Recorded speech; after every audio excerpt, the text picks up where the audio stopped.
1947 साली भारत स्वतंत्र झाला, पण गंमत बघा, स्वातंत्र्याचा हा आनंद देशाच्या एका कोपऱ्यापर्यंत पोहोचलाच नव्हता. तो भाग होता गोवा, जो तेव्हाही पोर्तुगीजांच्या ताब्यात होता. तर मग आज आपण त्याच निर्णायक लष्करी कारवाईची म्हणजेच ऑपरेशन विजयची गोष्ट समजून घेणार आहोत, ज्याने गोव्याला खरं स्वातंत्र्य मिळवून दिलं. या संपूर्ण प्रवासात आपण 6 महत्त्वाचे टप्पे पाहणार आहोत. सगळ्यात आधी गोव्यासाठी स्वातंत्र्य अपूर्ण का होतं ते बघू. मग तिथल्या लोकांनी हा लढा कसा सुरू केला, भारताने मुत्सद्देगिरी कशी वापरली आणि जागतिक राजकारणाचा यावर काय परिणाम झाला, हे सगळं समजून घेऊ. आणि शेवटी ऑपरेशन विजय कसं पार पडलं आणि गोवा कसा मुक्त झाला, त्या क्षणापर्यंत पोहोचू. चला तर मग थेट मूळ प्रश्नापासून सुरुवात करूया की अखेर संपूर्ण भारत स्वतंत्र झाल्यावरही गोवा, दमण आणि दीव पोर्तुगीजांच्या ताब्यात राहिलेच कसे. इथे बघा, परिस्थिती किती विरोधाभासी होती हे लगेच लक्षात येतं नाही का. म्हणजे एका बाजूला संपूर्ण भारत 1947 मध्ये स्वतंत्र झाला होता, आपलं स्वतःचं सरकार होतं, आणि दुसऱ्या बाजूला गोवा, तो मात्र अजूनही पोर्तुगालची एक वसाहत म्हणून अडकून पडला होता. विचार करा, भारताचं स्वातंत्र्य गोव्याशिवाय अपूर्णच होतं आणि हीच पोकळी आता भरायची होती. आणि गंमत म्हणजे स्वातंत्र्याची ही पहिली ठिणगी सरकारने नाही तर तिथल्या सामान्य लोकांनी टाकली. गोव्याच्या स्वातंत्र्याचा लढा हा खरं तर लोकांच्या मनातून सुरू झालेला एक लोकशाही लढा होता. या लढ्याची सुरुवात झाली 1946 मध्ये, जेव्हा डॉक्टर राम मनोहर लोहिया यांनी सविनय कायदेभंगाची चळवळ सुरू केली. पण या लढ्याला खरी ताकद मिळाली 1955 मध्ये, जेव्हा हजारो निशस्त्र सत्याग्रही शांततेच्या मार्गाने गोव्यात शिरले. पण झालं असं की 15 ऑगस्ट 1955 रोजी आपल्या स्वातंत्र्यदिनीच पोर्तुगीज सैन्याने या शांततापूर्ण मोर्चावर थेट गोळीबार केला. या एका घटनेने सगळं चित्रच पालटलं आणि या अहिंसक लढ्याला एक रक्तरंजित वळण मिळालं.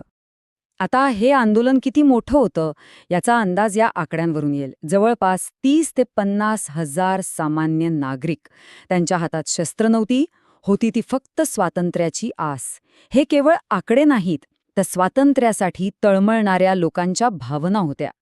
1955च्या त्या गोळीबारानंतर मात्र भारताच्या धोरणामध्ये एक मोठा बदल झाला. पंतप्रधान जवाहरलाल नेहरू, जे स्वतः शांततेचे समर्थक होते, त्यांनी लष्करी पर्यायाऐवजी मुत्सद्देगिरी आणि आर्थिक नाकेबंदीचा मार्ग स्वीकारला. तर भारताची ही नवीन रणनीती नेमकी काय होती? सगळ्यात आधी गोव्याची आर्थिक नाकेबंदी केली, म्हणजे बाहेरच्या जगाशी व्यापार जवळपास बंद.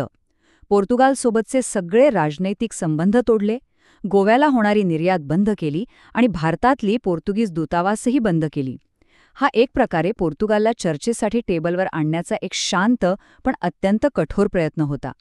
पण गोव्याचा हा जो प्रश्न होता ना, तो आता फक्त भारत आणि पोर्तुगाल यांच्यापुरता मर्यादित राहिला नाही. तो काळ होता शीतयुद्धाचा, आणि त्यामुळे हा छोटासा मुद्दा थेट जागतिक राजकारणाच्या पटावर आला, जिथे प्रत्येकजण आपापल्या सोयीने बाजू घेऊ लागला. संयुक्त राष्ट्रांमध्ये भारताचे तेव्हाचे संरक्षण मंत्री V.K. कृष्ण मेनन यांनी भारताची बाजू एकदम स्पष्ट आणि ठामपणे मांडली. ते म्हणाले, गोवा हा भारताचाच भाग आहे, ज्यावर पोर्तुगालने बेकायदेशीरपणे कब्जा केला आहे. या एका वाक्याने भारताची भूमिका जगासमोर स्वच्छ झाली. पण आंतरराष्ट्रीय राजकारणात सगळा मामलाच वेगळा होता. अमेरिका आणि ब्रिटनसारखे देश पोर्तुगालच्या बाजूने उभे होते. का? कारण पोर्तुगाल त्यांचा नॅटोमधला सहकारी होता. दुसऱ्या बाजूला होता सोव्हिएट युनियन, ज्याचा कल भारताकडे होता. त्यामुळे त्यांनी आपल्याला पाठिंबा दिला. आणि UN सिक्युरिटी काउन्सिल, त्यांना तर लष्करी कारवाई नकोच होती. म्हणजे थोडक्यात काय, तर या लढाईत भारत बऱ्यापैकी एकटाच होता. आता जेव्हा चर्चेचे आणि मुत्सद्देगिरीचे सगळे मार्ग बंद झाले आणि पोर्तुगाल आपल्या आडमुठेपणावर ठाम राहिला, तेव्हा मात्र भारताला एक शेवटचा आणि निर्णायक मार्ग निवडावा लागला. आणि तो दिवस उजाडला, 17 नोव्हेंबर 1961. वर्षानुवर्षांची चर्चा, संयम आणि देशातल्या दबावानंतर पंतप्रधान नेहरूंनी तो अंतिम निर्णय घेतलाच. त्यांनी भारतीय लष्कराला गोव्यावर कारवाईसाठी तयार राहण्याचे आदेश दिले. तब्बल 14 वर्षांची प्रतीक्षा आता संपणार होती. हे जे ऑपरेशन विजय होतं ना, ते एक जबरदस्त सुनियोजित ऑपरेशन होतं. भारतीय भूदलाने 3 बाजूंनी जमिनीवरून हल्ला चढवला. वायुसेनेने आकाशातून पोर्तुगीजांची महत्त्वाची ठिकाणं निकामी केली आणि नौदलाने समुद्रातून गोव्याची अशी नाकेबंदी केली की पोर्तुगालला बाहेरून काहीही मदत मिळू नये. नौदलाच्या या कारवाईत INS मैसूर आणि INS दिल्ली या 2 बलाढ्य युद्धनौकांनी आघाडी सांभाळली होती. अरबी समुद्रात त्यांनी पोर्तुगीज नौदलाला पूर्णपणे निष्प्रभ करून टाकलं. भारताच्या या तिन्ही दलांच्या वेगवान आणि जबरदस्त हल्ल्यासमोर पोर्तुगीज सैन्य फार काळ टिकू शकलं नाही. ऑपरेशन सुरू झाल्यावर अवघ्या 36 तासांच्या आत 19 डिसेंबर 1961 रोजी पोर्तुगीज गव्हर्नर जनरल मॅन्युएल अँटोनियो सिल्वा यांनी शरणागती पत्करली आणि करारावर सही केली. ऑपरेशन तर यशस्वी झालं होतं. गोवा स्वतंत्र झाला होता.